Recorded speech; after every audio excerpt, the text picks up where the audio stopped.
So the ocean freight is, one of the uglier modes that folks are dealing with today. So just as of yesterday, there was 20 plus vessels at anchor outside of LA and Long Beach. And we have a quote from Gene Sirocco, who's the executive director of the Port of LA. If they do nothing else right now, they would still be working these ships in another month, right? Which is crazy to think about. So it's really all related to our buying patterns, right? So people are buying, we're just buying more stuff, right? So our spend as a consumer is in the goods versus services. Now, hopefully, with COVID vaccinations becoming more prevalent, our buying patterns shift from goods to services, and that will start going on vacation again. We'll start going to ball games, going to concerts, and stuff like that. But what we're also seeing is record low inventory levels at retailers, right? And not just your brick and mortar. This is all the e-commerce stuff too. So those retailers are trying to pull in as much as humanly possible now, knowing that there's already significant delays, right? So stuff that they would normally buy in, whether it's this month or next month, they're pulling that in as soon as possible. We even saw, during Lunar New Year, typically all Chinese factories just shut down, and some other factories in other countries in Southeast Asia as well.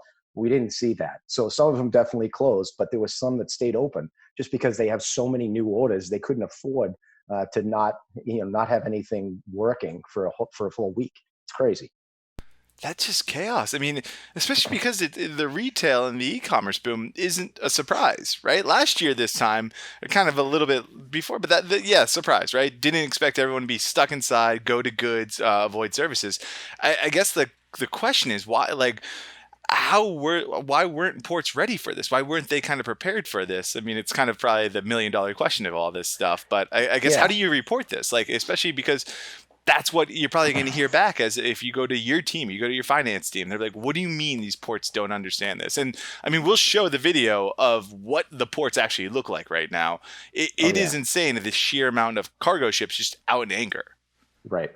Yeah. It's so when you look at 2020, it's really a tale of two halves. So the first half of the year, we saw volumes, and typically this is a slack season, right? So from January to June, and obviously you got the pandemic that was hitting, volumes were, down significantly. Then, effective essentially in June, July, August, we see those volumes come ramping back up. If you look at 2020 in totality, the total volume is just about identical to what it was in 2019, a quote normal year. It was so loaded on the back half. Um, that's what's causing a lot of these issues now. So, but now it's just people are trying to pull in goods earlier than what they would typically do. So that's why you're seeing those elevated volumes continuing here in early 2021.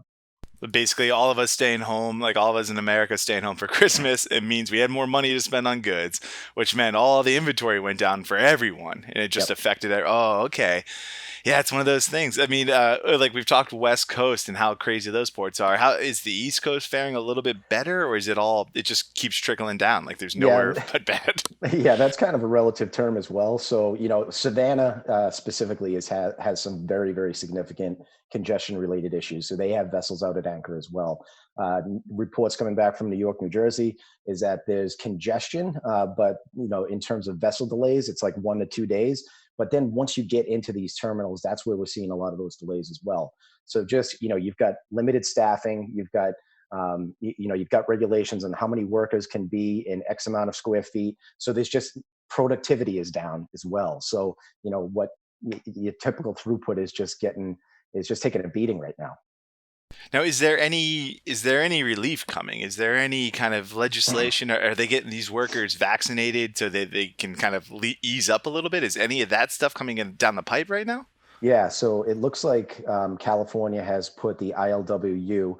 So those are going to be your terminal operators and the longshoremen. Uh, they have put them on a priority list. So if they can get moved to the front of the line, more vaccinations means that they can ease some of the restrictions, get productivity back to where it is, where it needs to be. But it's still going to take time to chew through. Even if everything went back to quote normal tomorrow, there's still going to be a backlog of freight that needs to be handled and processed.